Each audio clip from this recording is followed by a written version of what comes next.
will follow me, I'm going to talk about some of the main arguments for and against compensation of college athletes.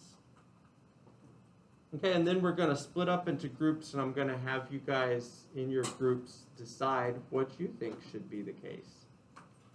Perhaps the most powerful argument for the compensation of college athletes is the social justice argument.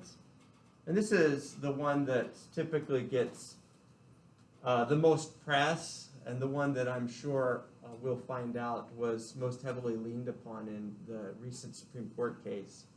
So the argument's very straightforward. Given the revenue, income, and alumni donations that universities make from college athletics, it would be just to compensate athletes in accordance with their value. Now, this is a very rich kind of a sentence here. There's a lot going on here.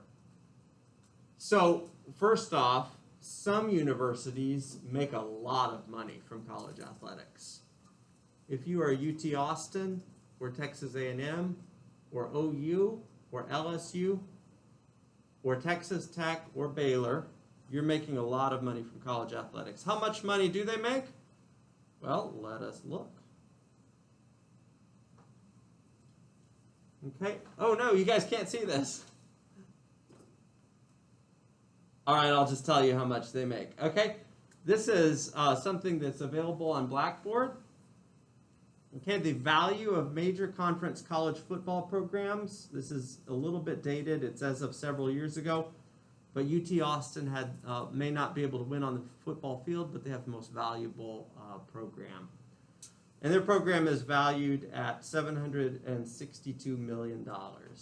Michigan has the second most valuable program. Florida the third. Let me read off some of these names in the top 10.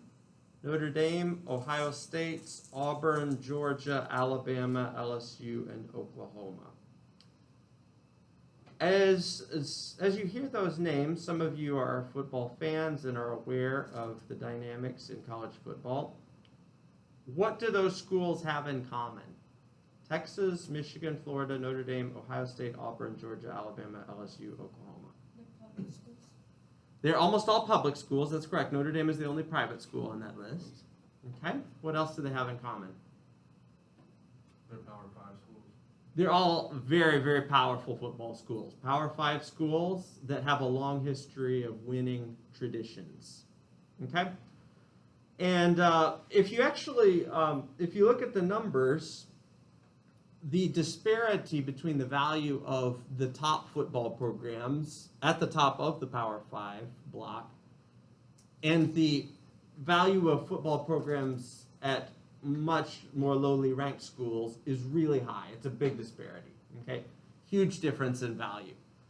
The fans love to follow UT Austin. They love to follow OU. They love to follow Alabama. They all, purchase the gear.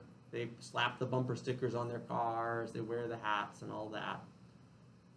But it falls off after that. And the little schools, so it's an enterprise where the big schools that dominate tend to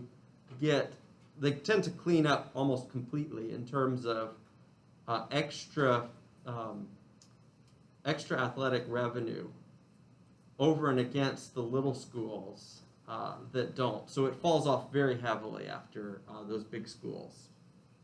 Okay, let's get back to this slide. So if you look at the disparity between the value that a single player brings to UT Austin and the amount that player is getting compensated, it's a big disparity. Okay, so typically an average player at UT Austin is worth about $1 million in revenue to the program. That's not income, mind you, that's revenue. Now, they do make a lot of income, but about $1 million in revenue. And if you add up all the compensation that they're currently getting in terms of scholarship and books, and we'll just leave off for the sake of this argument the under-the-table compensation that they're probably getting as well from alumni and boosters and things like that, it adds up to about $45,000 or $50,000. State education is cheaper than private education, and their compensation packages are much, much less than the amount that they bring into the university. Okay, so that's a pretty big difference. However, the social justice argument breaks down a bit once you get into the details. Let's look at why it breaks down a bit. Okay, it breaks down a bit because a whole bunch of problems arise about equity among athletes when you start delving into the social justice argument and, beyond just the surface sticker shock numbers about how much universities make from the athletes and how little the athletes are compensated, and actually press on that, delve into it a little bit, and find out that it's actually much more complicated than just that. Okay, so the first complication. In the world of university athletics, it goes men's football, men's basketball, and everybody else. Okay? Women's basketball is about here. But after women's basketball, it's like everybody else is way down there. Okay? Nobody cares about other sports in terms of spectator involvement or in terms of people wanting to identify with the athletic gear and the bumper stickers and all that. I was a college athlete. I ran cross country and track. Nobody gave a rip about my sport. We didn't have fans come out. I mean, maybe a few parents from time to time made the trip and came out. But other than that, nobody really gave a rip. Okay, so that's a problem. One way of teasing out the social justice argument is to say strictly merit-based compensation. And by merit-based is meant here how much the athlete is worth to the university. Okay, so the 5-star quarterback recruited by Texas A&M might merit a contract in the millions. Okay, but the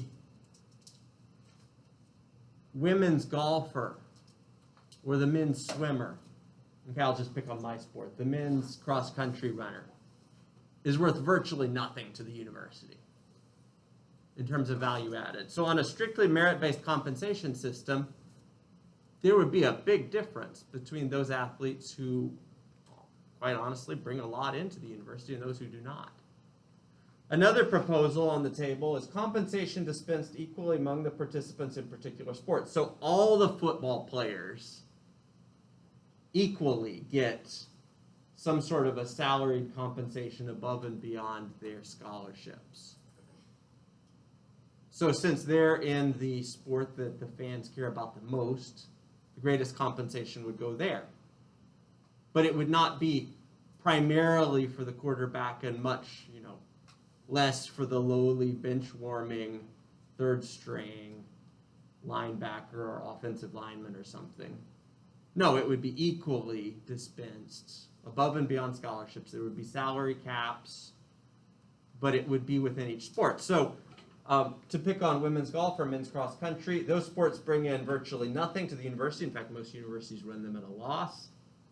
And so on a compensation dispensed equally among the participants in particular sports scheme, the athletes in the sports that matter would share equally, but those athletes in the sports that don't matter would be given very little. Another proposal, compensation dispensed equally across all sports. So this would be a salaried option above and beyond scholarships that would be made available, again, regardless of the fan interest in the particular sport. That might include, salary caps. It might not. But it would mean that the people in the minor sports would be getting compensation that is in the ballpark of the people in the major sports. And then, of course, there's also the gender-based equity issue. Okay, should there be gender-based equity in compensation? That's a big issue for this, the strictly merit-based compensation. The reason why is because the fans care a whole lot about men's football, and they care a lot about men's basketball. They care a bit about women's basketball, okay? And by a bit, I mean, it's reasonable, it's decent. There is decent interest in women's basketball. But in comparison, across the sports, there's a lot more fan interest in the big men's sports than there is in the women's sports.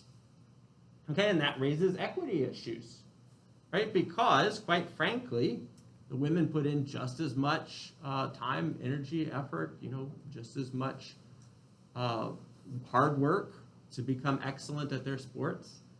And so the argument could be made that some form of gender-based equity would be necessary in order to make a socially just system of compensation work. Any questions about the social justice argument? This is the big argument for compensation above and beyond scholarships. Or comments or reflections. I'll take those as well. Okay, let's look at the first big argument against compensation, salaried compensation above and beyond scholarships. Universities are not businesses. Okay, universities are not businesses, and to compensate athletes above and beyond their scholarships would alter the nature of higher education in damaging ways. It would change the nature of universities, and it would change the nature of the student experience. So both universities and the students who attend the universities would find their experiences changed. Okay, this argument is based on the history of universities and just what universities historically have been. They historically have been places of study primarily, although in recent years, over the recent decades, they have become places of study and extracurricular activities. Okay, but the historic center of the university was the classroom. Places of study, places that prepare young people to go into the workforce, for those who aren't going into the workforce, just to be successful as adults, to be educated people who are capable of more enriched life experiences and so forth.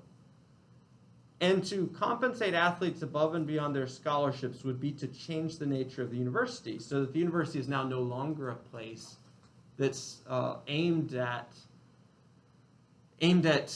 preparing young people for adulthood or for professions or for enriching their lives by giving them an education, making them into educated persons. Now universities would become something else, like a business. And businesses have lots of other characteristics than places of education. Businesses are there primarily to turn a profit, whereas places of education are historically nonprofits that are there for other purposes than primarily making money. And so the argument against compensation above and beyond scholarships is that it would be harmful to the historic mission of universities and would really undermine the historic mission of universities for athlete compensation to become a thing. Questions or comments about this argument? Okay. These are the two main arguments on both sides. Now I'm going to go through some lesser arguments. But the primary arguments that get trotted out by both sides are the social justice argument and then the mission of the university argument. Okay, let's look at a second argument for compensation above and beyond scholarships. These are time, effort, and injury arguments. Okay, given the amount of time and effort that student athletes put into their sports and given the risk of injury that student athletes incur, some form of compensation ought to be given. Okay, the amount that big-time college athletes put into their sports is extraordinary. Okay, so it's over 40 hours a week. And at really big-time schools like A&M or UT Austin or LSU, it's over 60 hours a week. So that's primarily, quite honestly, what the athletes are doing at the university. And not being in the classroom, although they may do that as a kind of a side gig. Still, primarily what they're doing at those universities is they are playing football or playing basketball. Okay, and although the major sports do have higher time commitments, the minor sports also have substantial time commitments. So if you look at the numbers, the average time commitment for a big-time athlete in a big-time sport is about 45 hours a week. Okay, and at the top 10 or top 15 football schools, it runs 65 hours or so per week. But in the minor sports as well, the numbers can be substantial. Okay, so in my sport, cross country and track, those numbers run around 30 to 35 hours a week, which are also substantial numbers. And that includes, of course, time spent in the training room, time icing after practice, various other kinds of, if you're an athlete in a sport that requires video watching, it includes time spent in the video room, etc. Okay, but of course there are differences in time and effort across sports, and there are differences in risk of injury across sports. Okay, so the question again here arises, should compensation be equally dispensed across sports, or should it vary by sports, given that some sports are of course require much more time and effort and incur a greater risk of injury, football being the key sport here, requiring great time and effort and incurring also a greater risk of injury. Okay, there's another argument against compensation, the equality of universities argument. This argument is as follows: compensation for college athletes above and beyond a scholarship threshold would undermine equality in college athletics and would be particularly damaging to smaller schools. Okay, so it would be really bad for HBU, to be perfectly frank. The scholarship system currently serves as a kind of a salary cap, and it brings about equality across universities. Of course, it's still hard for us to compete with big universities. We're not that far out of their league, though. Okay, in this last fall, our men's football team nearly won in Lubbock. That's substantial. Like, that's a really important thing in terms of our university's reputation and the alumni and their interest in the university, etc. Okay, that would be totally undermined by a compensation system of almost any stripe above and beyond scholarships. You can very easily imagine scenarios where UT Austin, with all their resources, would be bidding up quarterback salaries into the millions. You know, skilled position salaries, receivers, running backs would get millions in compensation as well. And HBU would be left in the dust because we don't have those kinds of resources. So the equality of universities argument says it's bad for universities if we remove this de facto salary cap of the scholarship, because smaller, at least bad for some universities, because the smaller schools would be unable to compete, and also because the state schools would be advantaged over private schools. State schools tend to have a lot more resources when it comes to these kinds of things. The names of the schools that I read off to you on the list were almost all state schools, with one exception, Notre Dame, which has a historic football tradition that enables them to be able to compete against state schools. But really, outside of just a very few, small handful of private schools,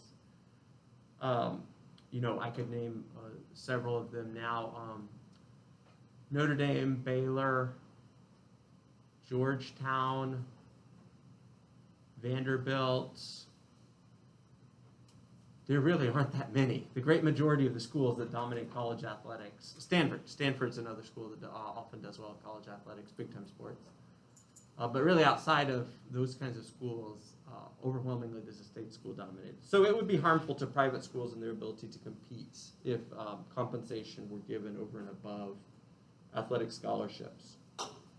The monopoly-based argument is one that you also hear, although not as frequently as the social justice argument. Okay, the NCAA is a monopoly, which is abusing its position as the dominant force in college athletics to favor certain kinds of special interest groups. Okay, college administrators, coaches. Look at the coaching salaries. Some would argue this is clearly a business with the prospects of a monopoly and everything that comes with that. I'm not sure what. Does anybody know what Nick Saban gets compensated? It's like, Is it like close to 10 million? yeah. It's in the 10 million ballpark, something like that. Okay, and if you look at if you were to look at a map of the United States, and you list the question, you know, who is the highest paid public employee in each state? In every state except a handful, about 5, the highest paid public employee would be the football coach at the largest state school. Okay, and in those 5, those are the states of North Carolina, Kansas, Tennessee, states like that. The highest paid employee is the basketball coach at the largest state school. Okay? So pretty clearly this is a big time revenue generator, and it is exacerbated by the monopoly force. Okay? So the certain kinds of special interest groups that are favored include administrators, coaches, other kinds of people who make a lot of money from this. Monopolies are bad in business, so the NCAA should be broken up and competing collegiate athletics leagues ought to be formed with accompanying compensation possibilities. Okay, so the argument, basically the gist of this argument is that the NCAA runs a monopoly, and that monopoly is being abused in order to compensate powerful special interest groups. Okay, Spencer mentioned earlier the Power 5 conferences. Power 5 conferences dominate the NCAA. Okay, and they make a ton of money, and most of the other schools don't make that much money from their athletics programs. So it could be argued that the NCAA is an organization that is designed to cater to the interests of the Power 5 and to keep them in their position of dominance and control over college athletics. Okay, and I'll just say this is rather cynical, but if you look at the rules violations that happen at Power 5 schools, and you look at the penalties that the NCAA hands out, it doesn't take much of a historical analysis to notice that the more powerful the school athletically, the lighter the penalties tend to be for rules violations. Okay, it's not always the case, and I hesitate to make a general statement like that, but if you look at what North Carolina was doing, running fake classes, fake degrees for years, decades, they did this, where athletes just took fake classes. It didn't ever even occur. And they didn't get the death penalty for this. Well, it's because North Carolina is one of the most powerful basketball schools in this country, and the NCAA didn't want to take down one of the biggest parts of their brand. That's kind of a cynical comment, but the shoe fits, right? Okay, last argument against athlete compensation above and beyond scholarships. This is the free choice in labor argument. This is not an argument that is specific to college athletics. It's an argument that you often hear about any kind of worker compensation system or situation that has ethical valence. Suppose it is assumed that college athletes are workers. The work contracts that the athletes sign are not physically or mentally coerced. So the athletes are freely choosing to work for universities, okay, and being compensated to some extent, at least in the form of scholarships. That's free education, free degree for most of those students. If they get partial scholarships, of course, it's partially paid for. They can choose not to work if they want. It is not unjust because the athletes are freely entering their contracts. Okay, the free choice in labor argument is an argument that you often hear, especially from libertarians, but also from economic conservatives more generally. It's an argument that is made about all sorts of different labor situations, right? The workers in, I'll pick a random country, the workers in factories in Mexico have the freedom to choose to work elsewhere. So if their compensation is pretty low in the factories that they work in, they can walk, and no one is coercing them into staying. Similarly, nobody's coercing athletes to play in athletics. If they're being exploited or abused, that's their choice. They don't have to play. They can walk, just like other workers in other situations can walk. Okay, and so because of the free choice in labor, the athletes are not facing unjust circumstances. Okay, let me run back over these real quickly. Are there any questions about any of these arguments before we split up into a couple groups and take a look at some questions here? Any questions about these arguments?